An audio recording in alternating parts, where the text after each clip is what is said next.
সমস্যার মধ্যে থাকা ৫ ইসলামী ব্যাংক চূড়ান্তভাবে একীভূত হচ্ছে। ব্যাংক রেজলিউশন অধ্যাদেশের আলোকে প্রতিটি ব্যাংকে একজন করে অস্থায়ী প্রশাসক বসাতে যাচ্ছে কেন্দ্রীয় ব্যাংক। প্রশাসকের সহযোগিতার জন্য ৪ জন করে কর্মকর্তা দেয়া হবে। শরিয়া ভিত্তিক পরিচালিত এক্সিম, সোশ্যাল ইসলামী, ফার্স্ট সিকিউরিটি ইসলামী, ইউনিয়ন ও গ্লোবাল ইসলামী ব্যাংক মিলে একটি করার ক্ষেত্রে সম্মতি দিয়েছে অর্থ মন্ত্রণালয়। শেখ হাসিনার সরকারের সময়ে জালিয়াতির কারণে এসব ব্যাংকের ৪৮ থেকে ৯৮% পর্যন্ত ঋণ এখন খেলাপি। একীভূত করার জন্য প্রয়োজনীয় ৩৫,২০০ কোটি টাকার মধ্যে সরকার দিচ্ছে ২০,২০০ কোটি টাকা।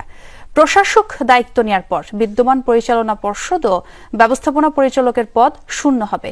একীভূত করার আগে নতুন করে একটি ব্যাংকের লাইসেন্স ইস্যু হবে, যার সম্ভাব্য নাম হতে পারে ইউনাইটেড ইসলামী ব্যাংক। সরকারের মূলধনে এ ব্যাংক গড়ে উঠবে। ৫ ব্যাংকের সম্পদ ও দায় এ ব্যাংকের অধীনে চলে আসবে। শেয়ার বিক্রি করে টাকা ফেরত নেবে সরকার। পাশাপাশি ৫ ব্যাংকের বড় আমানতকারীদের ও শেয়ার নেওয়ার প্রস্তাব করা হবে। ছোট আমানতকারীরা টাকা তুলে নিতে চাইলে তাতে বাধা দেয়া হবে না।